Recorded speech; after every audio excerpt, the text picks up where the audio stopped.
Ratios and rates. Ratio compares two numbers of the same unit, like both of them are people. Both of them are inches. But a rate is a ratio that compares two numbers of two different units of measure. So we'll go over those. Here's an example. There were 52 animals in the Ugly Pet Show. 24 were dogs.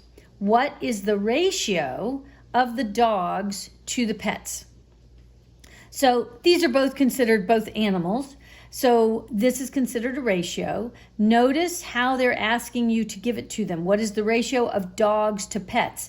Even though they gave us pets first in the information, and then they gave us dogs, they're turning it around and they're asking us for dogs relating to pets. So we want to give the dog number first. So that's 24. So that's why I put it in the numerator. Then we want to take the other number that they gave us. The pets, total pets, is 52. So put these two together in a fractional form, giving them what they ask for first in the numerator. Then start to simplify. So I notice both of these are even, so I can divide them both by 2. 2 goes into 24 12 times. 2 goes into 52 26 times. They're both even again, so I'm going to go again. 2 goes into 12 6 times, and 2 goes into 26 13 times.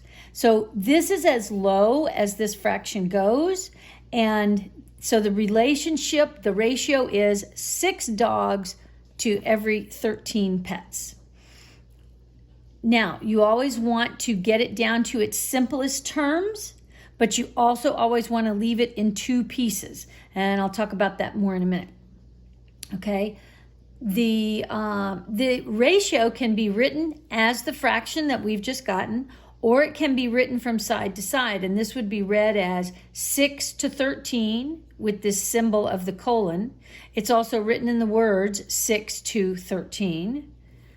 Or you could say 6 out of 13. So 6 dogs out of 13 pets. Now, always simplify every fraction that you encounter. So here we have 9/12. It will simplify to 3/4. Let's see how it does that. I can divide both the 9 and the 12 by the same number, the number 3.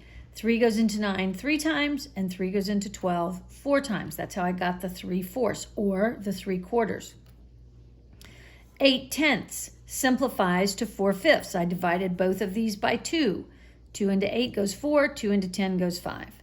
Here's another example of a ratio, 10 out of 15 days. Well, 2 out of 5 days, that's what it reduces to. So you're looking for the same number that will divide into the 10 and to the 15. So you're looking for, ultimately, the greatest common factor, because a factor is what divides into them. Now, here's an example of $18. For $18, I can buy 6 tickets. But they will ask you, what is the rate of 1 ticket? So I need to simplify the fraction that I've got here.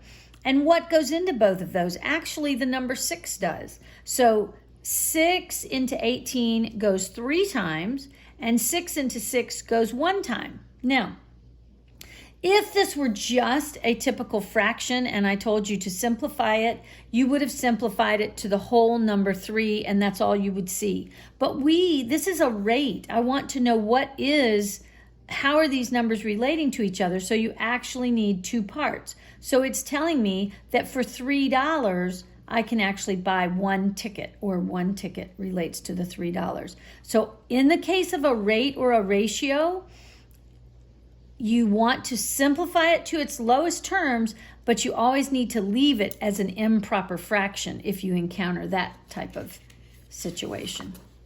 Okay, here's another example of rate. Julie entered 40 pages of data into her computer in 5 hours.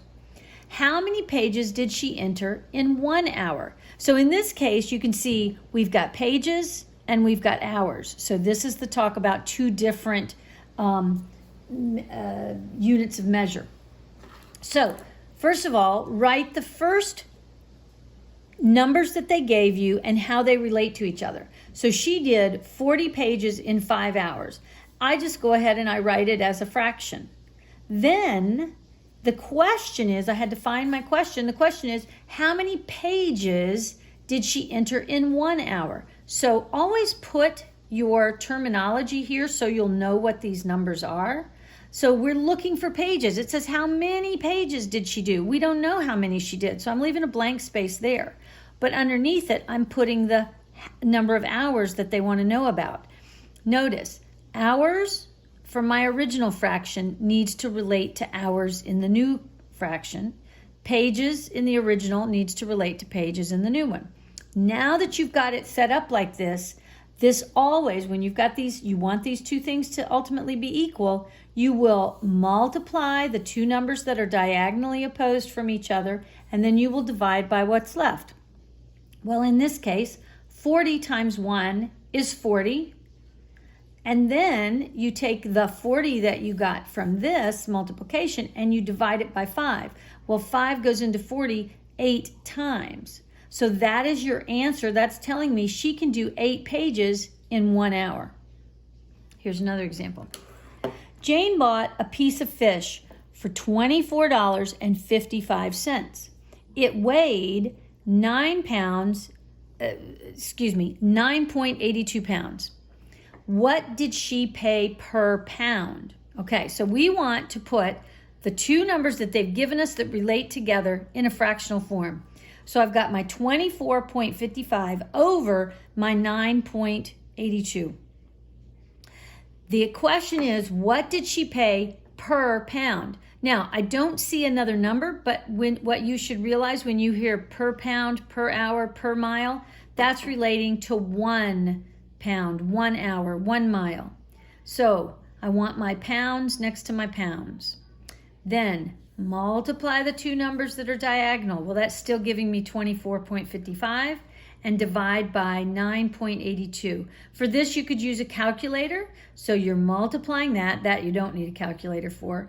But now you're going to have 24.55, then push the division symbol in your calculator and put in 9.82. And the answer that you get is $2.50. So $2.50 is what she's paying per pound.